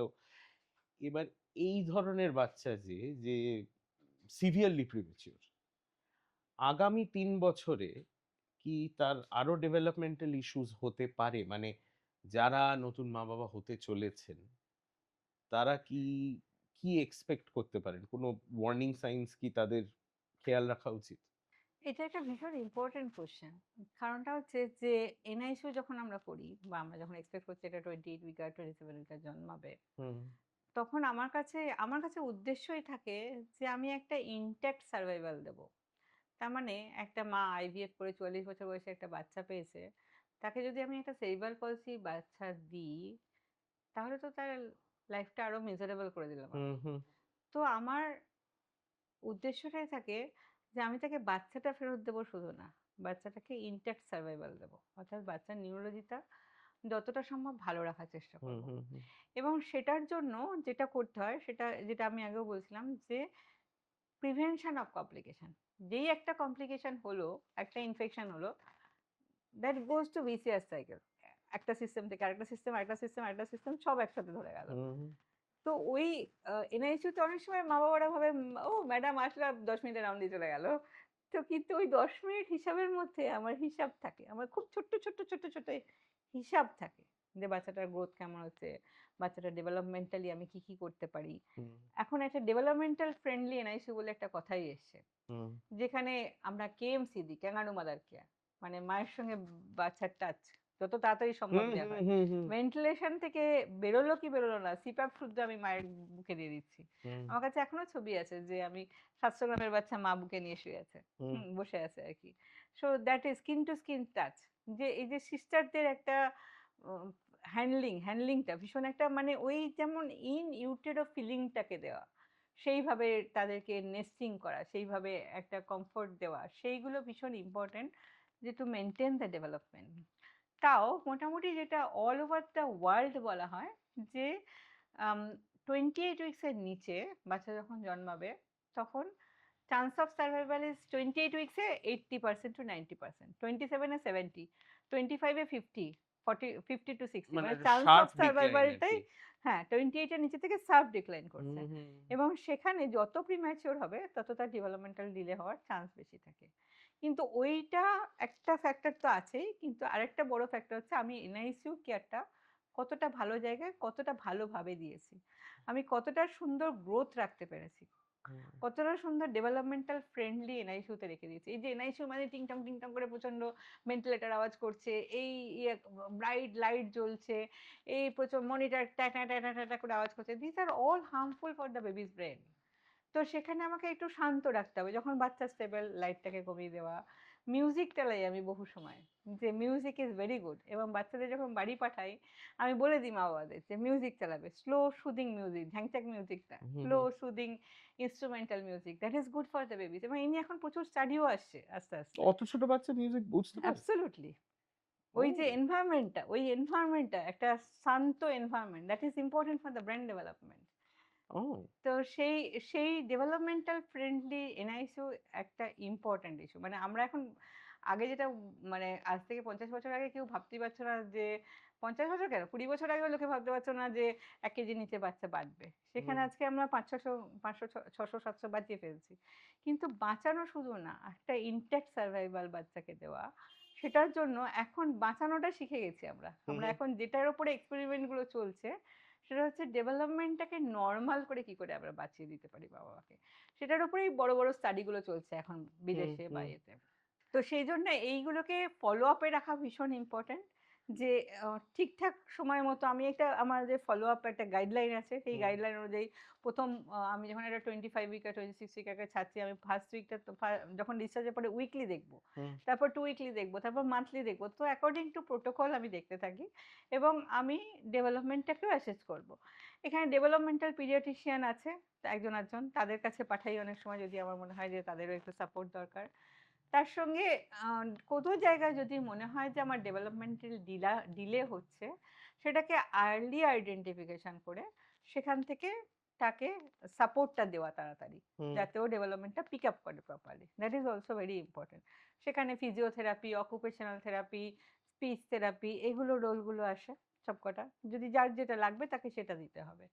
আর আর্লি স্টিমুলেশন বলে একটা জিনিস আছে, সেটা হচ্ছে বাচ্চা বাড়ি যাচ্ছে তখনই বিভিন্ন রকম এক্সারসাইজ শেখানো হয় মায়েদের, বিভিন্ন রকম স্টিমুলাস, তাকে একটা সুদিং মিউজিক, স্মল লাইটের বিভিন্ন রকম টাচ, বিভিন্ন রকম ফিজিওথেরাপি বা ব্যায়াম sort of, this all has got role to stimulate the brain, যাতে ডেভেলপমেন্টটা ঠিকঠাক হয়। রাইট তো সেই জায়গায় প্রত্যেকটা ডেভেলপমেন্টেরই একটা নট এ যে এই আমাকে 6 মাসের মধ্যেই বসতে হবে সেরকম না, প্রত্যেকটারই একটা স্টেপ আছে, একটা একটা টাইম পিরিয়ড আছে।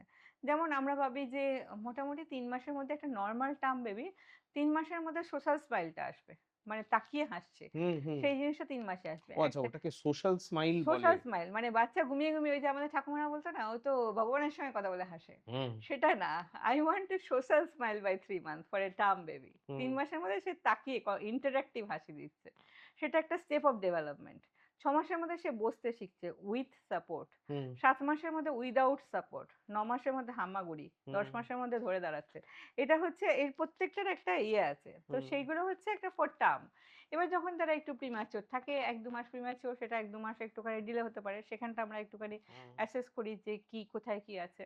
স্পিচের ক্ষেত্রে ভীষণ ইম্পর্টেন্ট হচ্ছে স্পিচ, এখন তো স্পিচ ডিলেটা ভীষণ কমন হয়েছে স্পেশালি এই কোভিডের পরে, তার কারণ হুম লোকজন মোবাইল দিয়ে দিয়েছে। আর মোবাইল দিয়ে যেটা হয়েছে সেটা হচ্ছে আমি প্রচুর বাচ্চা দেখেছি যে আগে স্পিচ ঠিকঠাক ছিল, তারা কোভিডের পরে আসছে স্পিচ ডিলে নিয়ে। আচ্ছা, এইটা নিয়ে আমার একটা প্রশ্ন আছে। এটা আমি একাধিক মা-বাবাকে বলতে শুনেছি। আ অনেককে এখন করতে দেখি, বাচ্চাকে যখন খাওয়ানো হচ্ছে, তার সামনে মোবাইল ফোনে একটা কিছুর ভিডিও চলছে। এবার তাতে আ মা-বাবাদের বক্তব্য হচ্ছে যে আজকালকার বাচ্চারা আ নাকি এরম ভিডিও না চালালে তারা খেতে চায় না বা নানান রকম সমস্যা। এবার আজকালকার বাচ্চারা মানে 1970 তে যার জন্ম হয়েছে আর এখন যার জন্ম হয়েছে, যার কয়েক মাস বয়স, এই দুটো বাচ্চার মধ্যে তো খুব একটা কিছু তফাৎ নেই। না, না, এটা তো একদমই ভুল কথা। একটা কারণ আছে তাই। এই যে বলছি না এখন রিসেন্টলি যে এই স্পিচ রিলে ভীষণ বেশি আসছে। তার কারণটা হচ্ছে মোবাইলের স্ক্রিনটা খুব তাড়াতাড়ি ফাস্ট সরছে কিন্তু। আর বাচ্চার ব্রেইনটা কিন্তু অত তাড়াতাড়ি ইয়ে করতে পারে না। মানে একটা জায়গায় ফোকাস করতে পারে না। তার হ্যাঁ, ব্রেইনটা হ্যাঁ, হ্যাঁ, ভেবেছে। হ্যাঁ, হ্যাঁ। আগেকার দিনে ঠাকুমারা রামায়ণের গল্প বলছে, মহাভারতের গল্প বলছে। সেখানে বাচ্চাটার একটা ইমাজিনেশন পাওয়ার হচ্ছে। তার সঙ্গে ওই গল্পটার শুনতে ওকে স্লোলি বলছে, একটা কনসেনট্রেট করছে। বা ইভেন বিদেশে যেগুলো বাচ্চাদের ভিডিওগুলো রাইমস চলছে সেগুলো ইয়ে। কিন্তু নরমাল মোবাইল যেই দিয়ে দেবেন, বাচ্চার ব্রেনটা তো ফোকাস করতেই পারছে না। ফোকাস করার আগে স্ক্রিন সরে যাচ্ছে। তাতেই কি হচ্ছে? Attention deficit hyper active disorder হচ্ছে। সেইজন্য ADHD রেট এত বেড়ে গেছে এখন। আচ্ছা। তো আমেরিকান একাডেমি অফ পিডিয়াট্রিক্স এই নিয়ে একটা গাইডলাইন বার করেছে যে কত বয়স থেকে তুমি মোবাইল দেবে এবং this is absolutely no to give mobile before 1 year. খাওয়া শুরু করছি একদম না, এবং ওখানে একদম এক্সাক্ট গাইডলাইন আছে যে 2 বছরের নিচে না দেও, অ্যাবসোলুটলি নট বিফোর 1 ইয়ার। তারপরে তুমি হাফ অ্যান আওয়ার দাও, এরকম ভাবে একটা গাইডলাইন আছে। তো মা বাবা ভাবছে আমার ছেলে মোবাইল ঘোরাতে শিখে গেছে মানে ভালো হবে, সেটা না। দ্যাটস আ যত bad thing. Absolutely bad thing, একদম দেওয়া উচিত না। এবং তাতে speech delay, developmental problem, attention deficit hyper active disorder. ওই যে অ্যাটেনশন ডেফিসিট কেন হবে বললাম না, ব্রেনটা কারণ ও ফোকাসই কনসেনট্রেট করতে করতে পারবে, শিখছে না। কনসেন্ট্রেট করতে শিখছে না, ইমাজিনেশন পাওয়ার চলে যাচ্ছে, কমিউনিকেশন পাওয়ার চলে যাচ্ছে, বাচ্চাদের সঙ্গে মিশছে না, বাইরে যাচ্ছে না। কোভিডের সময় কি হয়েছে, লোকে ঘর বন্ধ, মোবাইল নিয়ে বসে আছে। কাজের লোক আসেনি, মা বাবা কাজ করেছে, ওদেরকে মোবাইল দিয়ে দিয়েছে। তো ওরা কি করেছে, ওরা তো এই কোভিডটা একটা এত মানে বাচ্চাদের লাইফে এত ইয়ে করে দিয়েছে। তো তার মধ্যে one of the thing is এটা যে ও স্পিচ ডিলে হচ্ছে। তো আমরা এমনিতে স্পিচ ডিলে বলতে যেটা বুঝি সেটা হচ্ছে স্পিচের 3টে পার্ট। একটা হচ্ছে হিয়ারিং, যে হুম, কানে শুনছে কিনা। কানে যদি কেউ নাই শোনে তার তো স্পিচটা হবে না। হুম, তারপরে ব্রেনটা হুম। অ্যানালিসিস করছে কিনা, ইনস্ট্রাকশনটা ফলো করব কি করে, ব্রেনটাকে অ্যানালিসিস করতে হবে। 3 নম্বর হচ্ছে স্পিচ, যেখানে আমি বলবো। হুম। তো দের ইজ 3 পার্ট। তো যেটা হচ্ছে কিনা আমার কাছে 2 বছরের একটা বাচ্চা আসে যে এখনো তো কথা বলছে না। হ্যাঁ, কথা বলারও বিভিন্ন স্টেপ আছে। একটা বাচ্চা বাবলিং শুরু করছে, আ আ করে আওয়াজটা শুরু করছে মোটামুটি ৪-৫ মাসে। ৬ মাসে বাইসিলেবেলিক মানে দা দা দা দা দা দা দা দা ৬ থেকে ৭ মাসে। তারপরে ৯ মাসে গিয়ে দাদা, বাবা এইটা। ১০ মাসে গিয়ে টাটা, হাততালি দেওয়া, টাটা। ১ বছরে গিয়ে আ আরো ২ টো একটা ওয়ার্ড হলো। বাই ২ বছর ২ টো ওয়ার্ড সেন্টেন্স মানে বাড়ি যাবো, ভাত খাবো, এই শিখলো। এরও একটা ডেভেলপমেন্টাল একটা গ্রুপ আছে। তো মোটামুটি আমরা যেটা ১ম অ্যাসেস করি যে মা যদি কনসার্ন হয় যে যে আমার আন্ডারে ফলো আপ এ আছে সে তো আমি তাকে অ্যাসেস করছি। কিন্তু অনেক সময় পরে আসছে যে আমার বাচ্চা তো কথা বলছে না এখনো। তাকে ফার্স্ট থিং ভাবতে হয় ২ বছরও ক্রস করে গেছে, হিয়ারিংটা ঠিক আছে কি? আমরা এখন জন্মের সময় হিয়ারিং টেস্ট করে ফেলি। যে বিফোর ডিসচার্জ ওয়ার্ড থেকে নরমাল বাচ্চাদেরও এনআইসিইউ তে তো করিই। কিন্তু আপনি এটা, যে বাচ্চার জন্ম হয়নি তার হিয়ারিং টেস্ট করবেন কি করে? জন্ম হয়নি না, জন্মের ওই ডিসচার্জের আগে। ডিসচার্জ এর আগে। হ্যাঁ, তো ৩ দিন ৪ দিনের মাথায় হিয়ারিং টেস্ট করে মানে ফেলি। কিভাবে? সেটা মেশিন দিয়ে ওই ব্রেইনটা ওই ওয়েভটা নিতে পারছে কিনা সেটা দেখা হয়। ও! আচ্ছা। তো সেটার একটা টেস্ট হয়। সেখান থেকে আমরা টেস্ট করে ফেলছি। এবার ১ম আমি অ্যাসেস করলাম যে ও শুনতে পাচ্ছে তো? এবার শুনে ফেলল। তারপরে এরপরে হচ্ছে ইনস্ট্রাকশন ফলো করছে তো? তার মানে আমি যদি বললাম এই মোবাইলটা বা ওই জলের বোতলটা টেবিল থেকে নিয়ে আসো। সেই ইনস্ট্রাকশনটা বাই 18 মান্থ ওদের ফলো করার কথা। Single instruction. এবার ডবল ইনস্ট্রাকশন। জলের বোতলটা টেবিল থেকে নিয়ে বাবাকে দিয়ে আসো। সেই এখানে স্টেপ বাই স্টেপ আমি অ্যাসেস করছি যে ওর ইনস্ট্রাকশন ফলো করছে মানে ওর ব্রেইনে অ্যানালিসিসটা করছে। থার্ড থিং হচ্ছে আমার স্পিচটা ডিলে আছে কিনা। হুম। তো ওই স্পিচটার জন্য মোটামুটি আমরা ২ বছর অব্দি ওয়েট করি যে ২ বছরের মধ্যে না হলে তখন একটুখানি স্পিচ থেরাপি দেবো। আর এখানে ভীষণ ইম্পোর্টেন্স দেবো হচ্ছে stop the screen time. Screen time যত দেবে, মোবাইল যত দেবে তত স্পিচ ডিলে হবে। ডেভেলপমেন্টাল ডিলে হবে। স্পিচ দিলে হবে। That's a very very important thing you said. আচ্ছা, এই যে আপনি বলছেন যে একটা অত ছোট বাচ্চাকে ডিসচার্জ করার আগে আপনি হিয়ারিং টেস্ট করে নেন। আমি তো এটাও দেখেছি যে খুব ছোট বাচ্চা যে কথাই বলতে পারে না, অনেক ক্ষেত্রে মানে তার যদি খুব সিভিয়ার কারেকশন এর প্রয়োজন হয়, অত ছোট বয়সেও চশমা হয়ে যায়। কিন্তু যেখানে আপনার পেশেন্ট কিছু বলতেই পারছে না, আপনি বলছেন আপনি টেস্ট করে বুঝে যাচ্ছেন তার কি প্রয়োজন। মানে এটার তো তাহলে একটা প্রচন্ড state of the art infrastructure এর প্রয়োজন। হ্যাঁ, মানে নিওনেটোলজি মানেই তো তাই। ইভেন শুধু নিওনেটোলজি না, পিডিয়াট্রিক্সও।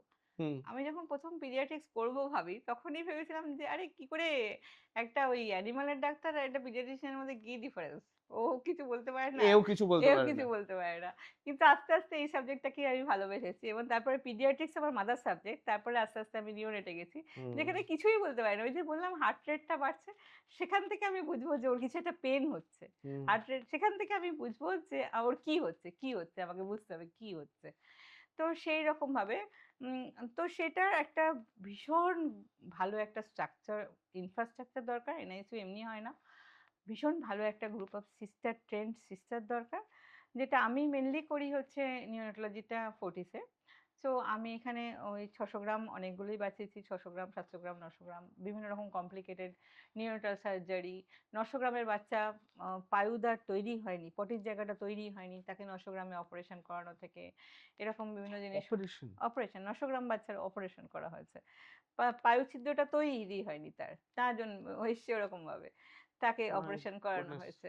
তারপরে এই যে শ্বাসনালীর সঙ্গে খাদ্যনালী কানেকশন করা। খাদ্যনালী বন্ধ, এখানে শ্বাসনালীর সঙ্গে কানেকশন। তাকে খাওয়ানো যাচ্ছে না, তাকে অপারেশন করা। হুম। এইরকম বিভিন্ন রকম জিনিস সেগুলো আমরা করেছি। আমরা ফোর্টিসে করি এবং fortunately I've got the all good structures. আমি ভেন্টিলেশন থেকে হাই ফ্রিকোয়েন্সি থেকে সব রকম ভেন্টিলেটর সাপোর্ট দিতে পারি। আমার সিস্টাররা খুব ভালো ট্রেন্ড। হুম। সেজন্যই আমি কাজগুলো করতে পারি আরকি। আচ্ছা, এবার একটা আমার এক বান্ধবী একটা মজার কথা বলেছিল। সে ইউএসএ থাকে। আ তার ছেলে তখন খুব ছোট। সে আমায় বলেছিল যে, "উফ!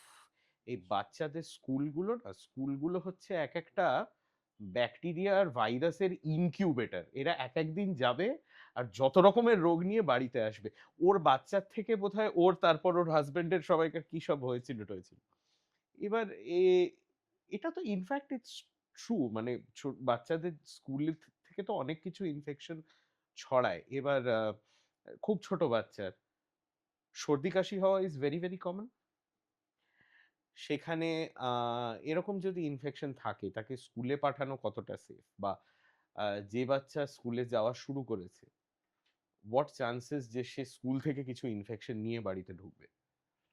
এটা ভীষণ বেশি চান্স। তার কারণটা হচ্ছে আমাদের বডিটা এক্সপোজ হতে ভাইরাস ব্যাকটেরিয়া এগেইনস্ট একটা ইমিউনিটি তৈরি করেছে। ওদের সেই ইমিউনিটিটা নেই। ওদের ওই এক্সপোজার স্টেজটায় যাচ্ছে। হুম, তো প্রত্যেকটা ভাইরাসে এক্সপোজ হবে, একটা করে ইনফেকশন নিয়ে হুম, আসবে। So that is very common যে স্কুলে যাবে, ইনফেকশন নিয়ে আসলো, সর্দি কাশি হলো এবং বছরে আমাদের বইতে লেখা আছে যে একটা ৬ বছরের নিচের বাচ্চার ৫ থেকে ৬ টা সর্দি কাশি normal at hmm, year in 1 ইয়ার। হুম, বছরে ৫-৬ টা সর্দি কাশি নরমাল। হুম। প্রোভাইডেড বেবি ইস গ্রোইং ওয়েল। প্রত্যেকটাতেই অ্যান্টিবায়োটিক লাগবে একদমই না। হয়তো একটাতে অ্যান্টিবায়োটিক লাগলো, বাকিগুলো একটু ওই সাপোর্টিভ কেয়ার সেটাই ইম্পোর্টেন্ট। কিন্তু ভীষণ ইম্পোর্টেন্ট যেটা আজকাল দেখি যে মায়েরা এসে বলছে, "ম্যাডাম ওর পরীক্ষা আছে একটু অ্যান্টিবায়োটিকটা দিয়ে দিন না।" সেইখানে হ্যাঁ, এই গন্ডগোল। পরীক্ষার আগে জ্বর হলে কি করবে? পরীক্ষাটা ইজ নট ইম্পোর্টেন্ট। বাচ্চার জ্বর হয়েছে মানে বাচ্চার রেস্ট লাগবে।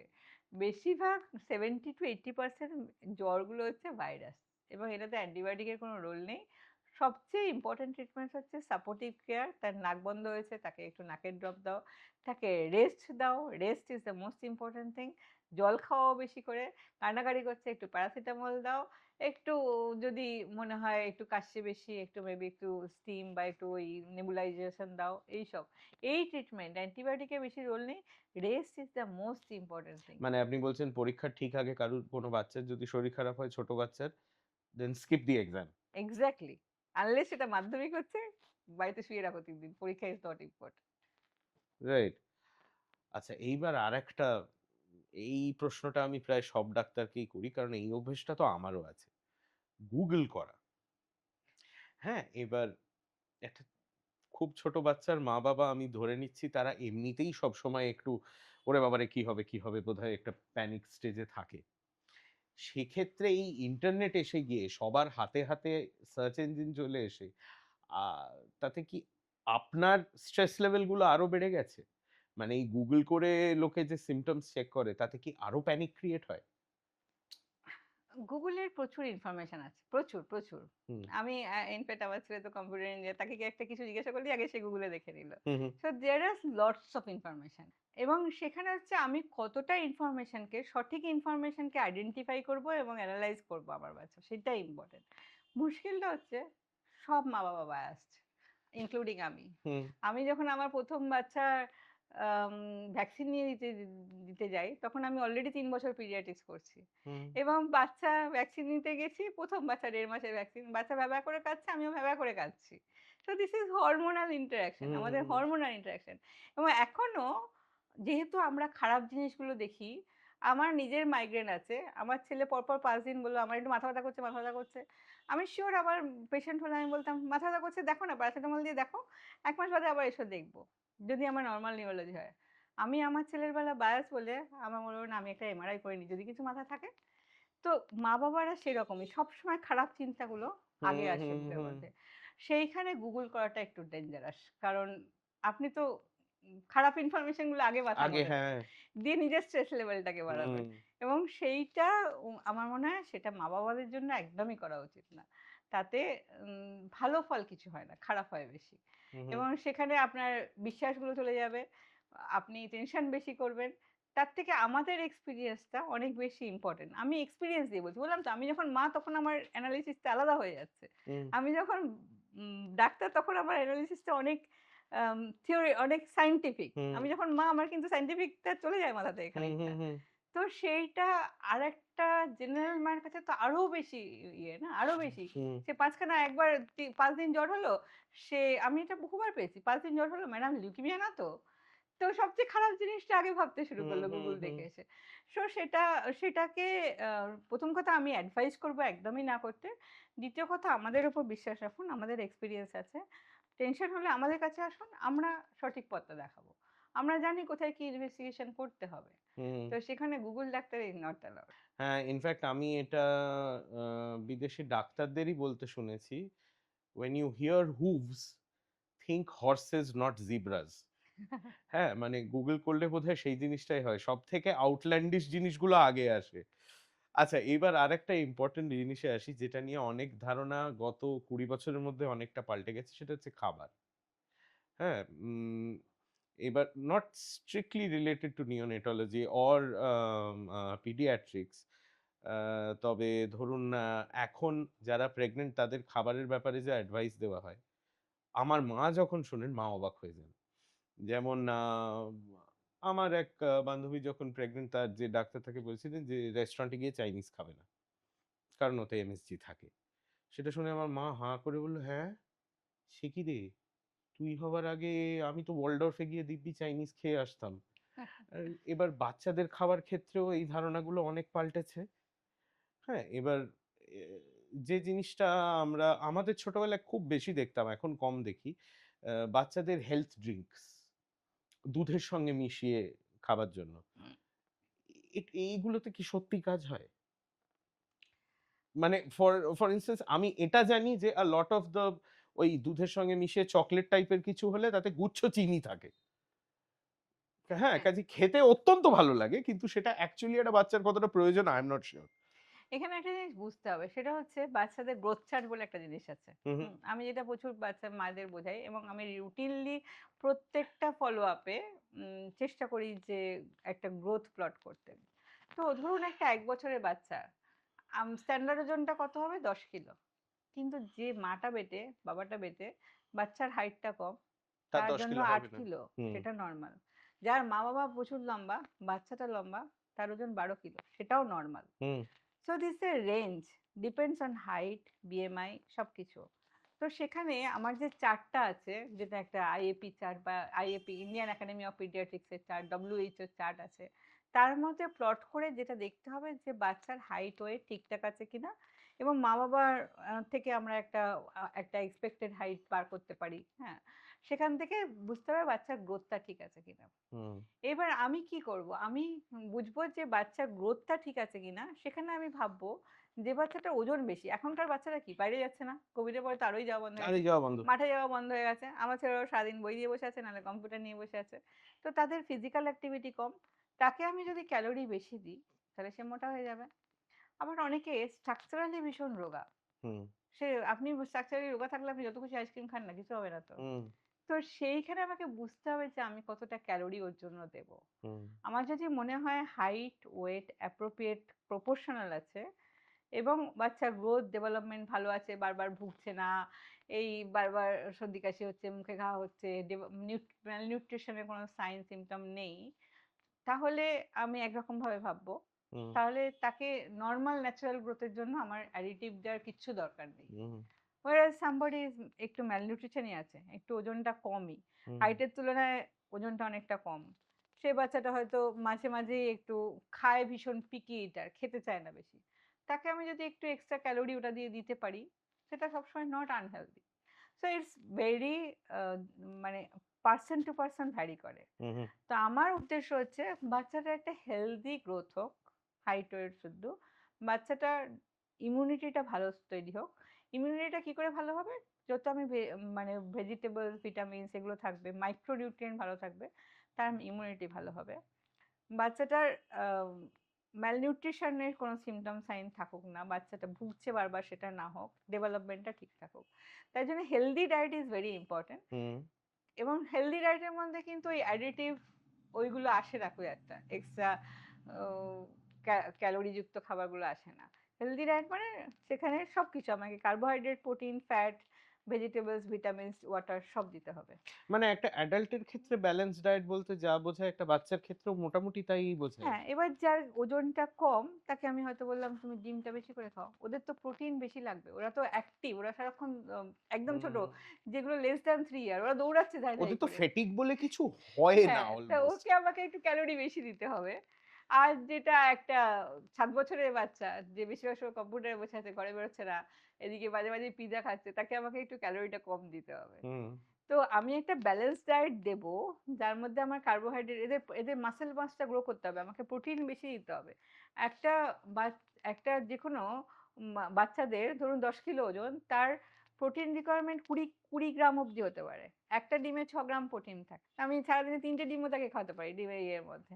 তো সেইখানে আমাকে একটা ব্যালেন্স ডায়েট দিতে হবে, যার মধ্যে আমার কার্বোহাইড্রেট থাকবে, যেটা আমাকে ক্যালোরি দেবে, আমাকে প্রোটিন থাকবে যেটা আমার মাসেল মাসকে বাড়াবে, যাতে আমার ভিটামিনস অ্যান্ড মিনারেলস থাকবে যেটা আমার ইমিউনিটি পাওয়ারটাকে বাড়াবে, তার সঙ্গে আমার অ্যাডিকুয়েট জল, আর একটু ফ্যাট যেটা আবার ক্যালোরি দেবে, হুম যেটা আমার ব্রেনের ফ্যাট, ফ্যাট হুম সলিউবল হুম হুম ভিটামিনস গুলো। এই ব্যালেন্সটা করব, তার সঙ্গে আমি গ্রোথটা ফলো করব যে কি করছে। এবার গ্রোথটা যদি কারো কম থাকে সেখানে আমি একটু দিতে পারি, যার ওজনটা বেশি তাকে আমি আরো রেস্ট্রিক্ট করে দেবো, মিষ্টি খাবে না, কোনো মিল্ক অ্যাডিটিভ খাবে না, একদম ফ্যাট ফ্রি দুধ খাও। যে মোটা বেশি তাকে আমি সেভাবে বলবো। সো ইটস এ ইন্ডিভিজুয়াল ইয়ে। কিন্তু এই আলাদা করে হেলথ ড্রিঙ্ক বাচ্চাদের জন্য নট নেসেসারি। মানে আপনার কথা শুনে আমার মনে পড়লো, মনোহর রাইচের নাম তো আপনি শুনেছেন, বিখ্যাত। উনি একটা ইন্টারভিউতে বলেছিলেন যে আমি কখনো কাউকে, কেউ যদি বডি বিল্ডিংও করে, আমি এমন কিছু খেতে বলবো না যেটা সহজে পাওয়া যায় না বা যেটার প্রচন্ড দাম। উনি তো আবার সবাইকে মানে তুই বলতেন। তো বলেছেন যে আহ, তোর জন্য শ্রেষ্ঠ খাবার হচ্ছে তোর জাতের যেটা খাবার। তুই বাঙালি, তোর জন্য শ্রেষ্ঠ খাবার হচ্ছে মাছ ভাত। ভাত, এক্স্যাক্টলি। এখনকার দিনে তো লোকজন হচ্ছে রাগী খাওয়াবো, জোয়ার খাবো, রাগী হ্যাঁ, খাওয়াবো। তো সেটা রাগী আমার খেয়ে তারপর যদি বাচ্চাও প্রচন্ড রাগী হয়ে যায়। তো মানুষ মানে একটু এখন ওই ইন্টারনেটের যুগ তো, অনেক সময় ওই যে বললাম প্রচুর ইনফরমেশন আছে। হ্যাঁ, মানে আমি ছোটবেলায় অ্যাভোকাডোর নামও শুনিনি কোনোদিন, যেটা আজকাল সবাই নাকি খায়। তো ওই ইনফরমেশন প্রচুর আছে গুগলে, কিন্তু সেটাকে একটু ওয়াইজলি ইউজ করতে হবে। আচ্ছা, এবার একটা খুব ইম্পর্ট্যান্ট বিষয় নিয়ে আপনাকে প্রশ্ন করি, সেটা হচ্ছে ভ্যাকসিনস। ভারতবর্ষে আমরা তো মনে করি যে ভ্যাকসিনস আর এসেনশিয়াল। কিন্তু ইন দ্য ইউএস গত কয়েক বছর ধরে আমি শুনছি যে there is group called the anti vaxxers, যাদের বক্তব্য হচ্ছে যে ভ্যাকসিনের নাকি কোনো প্রয়োজনই নেই, ভ্যাকসিন নাকি একটা স্ক্যাম, একটা সরকারি ষড়যন্ত্র, ভ্যাকসিন থেকে নাকি বাচ্চাদের শরীর আরো খারাপ হয়ে যাচ্ছে। কিন্তু মানে ভ্যাকসিনস তো এসেনশিয়াল, রাইট? এক্স্যাক্টলি, ভ্যাকসিন ভীষণ ইম্পর্টেন্ট এবং খুব খারাপ খারাপ অসুখগুলোকে ভ্যাকসিন আটকায় এবং আমাদের যে লাইফ এক্সপেক্টেন্সি বাড়ছে সেটা অনেকটাই হচ্ছে, অনেক কিছু অসুখই আমরা প্রিভেন্ট করতে পারি ভ্যাকসিন দিয়ে। ভ্যাকসিন দিয়ে আমরা স্মল পক্স ফ্রি ওয়ার্ল্ড পেয়েছি, আমরা পোলিও ফ্রি ওয়ার্ল্ড এক্সপেক্ট করছি। তো vaccine has got very important role এবং সেখানে সব কিছুর অসুখের এগেনস্টে অবশ্যই ভ্যাকসিন হয় না, কিন্তু আস্তে আস্তে বহু রকম অসুখের ক্ষেত্রেই ভ্যাকসিন আসছে এবং সেগুলো যেমনভাবে আম, আছে আমাদের Indian academy of paediatrics, WHO যেভাবে রেকমেন্ড করেছে সেভাবে ভ্যাকসিন নেওয়াটা is absolutely essential to give the best chance for the baby. এইবার আসছি আমাদের র্যাপিড ফায়ারে। আমার প্রথম প্রশ্ন হচ্ছে, আপনি ডাক্তার না হলে কোন প্রফেশনে থাকতেন? পেন্টিং আমার খুব ভালো লাগে, আচ্ছা। আপনি কি এখনো এখনো করি। করার সময় পান? এবং মাঝে মাঝে আমার এক্সিবিশনও আছে একটা দুটো।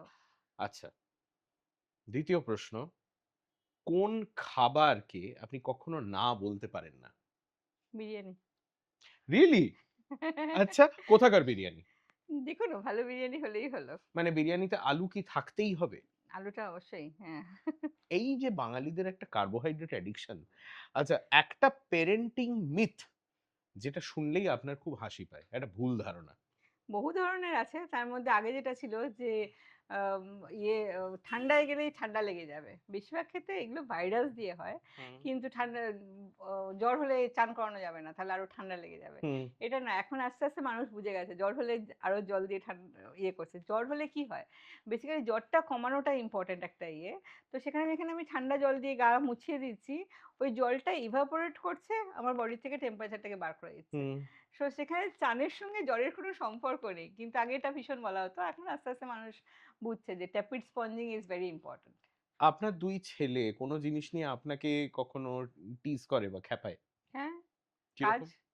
সারাদিন কাজ করো তুমি, ওয়ার্ক অ্যালকোহলিক।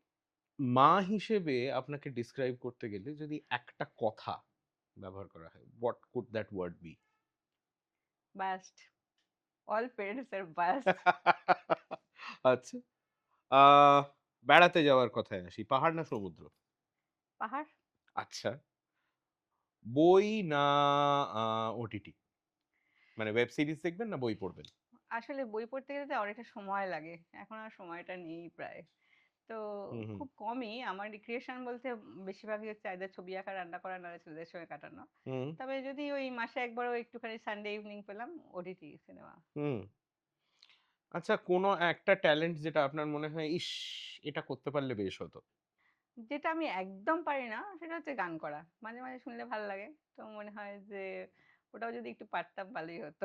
তবে আমার খুব একটা রিগ্রেটও নেই, আমি ছবি আঁকতে ভালোবাসি, সেটা নিয়ে আই এম হ্যাপি। সবচেয়ে অদ্ভুত কমপ্লিমেন্ট আপনি কি পেয়েছেন আজ অব্দি? বহু রকমই, তার মধ্যে আম, কিছুদিন আগেই হলো একটা আম, বাচ্চা মানে অনেক স্ট্রাগল করে এনআইসিইউ থেকে বাড়ি গেছে, তারপরে তার মায়ের সঙ্গে সে ফলো আপে এসছে মানে ওই মাস দুয়েকের মাথায়। তার মায়ের সঙ্গে তার প্রচন্ড বুড়ো বয়স্ক, প্রায় এইটিজে, হাত কাঁপছে, হাঁটতে পারছে না একজন, আম, মানে ওর মায়ের গ্র্যান্ডফাদার আর কি, এবং আর মাসি, হুম। তারা জাস্ট আমাকে দেখবে বলে এসছে। হ্যাঁ? হ্যাঁ, কারণ ওদের কাছে আমি মা দুর্গার ও মতো। তো আচ্ছা! সেটা অনেক মানে সেলিব্রিটিদের হয়, হুম। কিন্তু ওরা যে এসছে আমার এত ভালো লেগেছে যে ওরা জাস্ট আমাকে দেখবে বলেই এসেছে। এবং আচ্ছা। ওই গ্র্যান্ডফাদার ওরকম বয়স্ক। দিনের কোন সময়টা আপনার সবথেকে প্রিয়? ভোরবেলা, আপনি ভোরবেলা ওঠেন? পারলে ভালো হয়, উঠি মানে সবসময় হয় না, কিন্তু ভোরবেলা গিয়ে একবার সকাল ছাদে দাঁড়াতে পারলে ভালোই লাগে একটু। সানরাইজ? হ্যাঁ। হুম, হুম। আচ্ছা, আপনাকে শেষ একটা প্রশ্ন করি। এটা কিন্তু উম আমার কোয়েশ্চেনস এর লিস্টে ছিল না। তবে এই প্রশ্নটা আমায় বলা হয়েছে আমি যেন আপনাকে জিজ্ঞেস করি। সেটা হচ্ছে, আমাকে বলা হয়েছিল, আচ্ছা, তুমি ওনাকে জিজ্ঞেস করবে যে উনি সবসময় শাড়ি পরেন এবং খুব সুন্দর, সুন্দর শাড়ি পরেন। যেখানে উনি ট্রেনিং তো করেছেন বাইরে, আ সেখানে তো নিশ্চয়ই শাড়ি পরতেন না ইংল্যান্ডে। তা আপনি বলছিলেন যে ইনফেক্ট আপনার এই শাড়ি পরার পেছনেও একটা গল্প আছে। হ্যাঁ, ওটা একটা মজার গল্প। তখন আমি ইংল্যান্ড থেকে আমি ইংল্যান্ডে প্রায় ৮ বছর ছিলাম। NHS এ কাজ করেছি। হুম, ওখানে তো হুম। সারাক্ষণ প্যান্ট শার্ট পরেই ঘুরতাম বেশিরভাগই। তো আর ওখান থেকে ফেরার পরে গাড়ি চালাতাম প্যান্ট শার্ট পরে, ওখানে শাড়ি পরা মানে খুব একদম দুর্গাপুজোয় পড়ছি হয়তো সেটুকুই। তো তখন ফিরে এসেছি আজ থেকে প্রায় ১৫-১৬ বছর আগের কথা। তখন অনেকটা ইয়ং এবং প্যান্ট শার্ট পরেই আ কাজেও যেতাম হুম, হুম। সারাক্ষণই। তো তারপরে আমার একটা বন্ধুই আমাকে একটা খারাপ পেশেন্ট রেফার করেছে দুর্গাপুর থেকে। তো দুর্গাপুর থেকে বাচ্চাকে বলা হয়েছে বড় জায়গায় যাবেন। বড় ডাক্তারবাবু দেখবে, এখানে হচ্ছে না। এখানে নেই আমাদের সেটআপ। তো বাচ্চার ঠাকুরদা, বাবা সব মা সবাই এসছে। আর আমার সঙ্গে সেদিনকে যে জুনিয়র ডাক্তার ছিল সে একটু বয়স্ক। না একটু জুনিয়র ডাক্তার কিন্তু সে বয়স্ক। তো আমরা দুজনে দেখতে গেছি। মানে ডেজিগনেশন জুনিয়র কিন্তু বয়সে হ্যাঁ, বেশি। হ্যাঁ, হ্যাঁ। ডেজিগনেশন জুনিয়র কিন্তু বয়সে বেশি। এবার ও ১ম এ দেখে এসেছে যেটা হয় জুনিয়র ডাক্তার আগে হিস্ট্রি নিয়ে আসলো তারপরে আমি গেছি দেখতে প্যান্ট শার্ট পরে। তো ঠাকুরদা কিছুতেই আমার দিকে তাকিয়েই কথা বলছে না। যা আমি হয়তো জিজ্ঞাসা করছি ওর দিকে তাকিয়েই কথা বলছে। হুম। তো তারপরে আমি খানিকটা প্ল্যান বলে দিয়ে চলে এসেছি। পরের দিন আমি শুনলাম যে ঠাকুরদা ১ম এ কিছুতেই বিলিভ করেনি যে আমি হচ্ছে কনসালটেন্ট যাকে পাঠানো হয়েছে। তো সেটা পরে ঠাকুরদা আমাকে এসেও বলেছিল যে, "আমরা বুঝতে পারিনি যে আপনি কনসালটেন্ট।" সেজন্য ১ম দিনকে আমাকে জুনিয়র বা স্টুডেন্ট ভেবে ইগনোর এই করার খেয়েছে। চেষ্টা করা হয়েছিল। তো তারপর থেকে দ্যাট ওয়াজ 2010-11। তো তারপর থেকে আমি ভাবি যে না, নিজের দেশে যখন ফিরে এসেছি নিজের কালচারটাকেই নার্চার করা বেশি ভালো। তো হুম, হুম। তারপর থেকে শাড়ি পরাই বেশিরভাগ করি। আম তো এটাতে বোধহয় একটু সিনিয়রিটিটাও দেখায়, একটু ম্যাচিউর ও দেখায়। হুম, হুম। যেটাতে মা-বাবারাও একটু নিজের সঙ্গে রিলেট করতে পারে। রাইট। আজকের শোনা কথা পডকাস্টে আমাদের গেস্ট ছিলেন নিওনেটোলজিস্ট ডক্টর সবিতা সাহা। আ আপনাকে অসংখ্য ধন্যবাদ থ্যাংক ইউ। আসার জন্য এবং এতটা সময় আমাদের দেওয়ার জন্য। বেঙ্গল রিহ্যাবিলিটেশন গ্রুপ এর অফিসিয়াল পডকাস্ট শোনা কথায় আমি দীপ। পরের এপিসোডে ফিরে আসবো আরেকজন স্পেশাল গেস্টকে নিয়ে। ততদিন ভালো থাকবেন এবং অফ কোর্স ভালো গল্পে ডুবে থাকবেন। নমস্কার।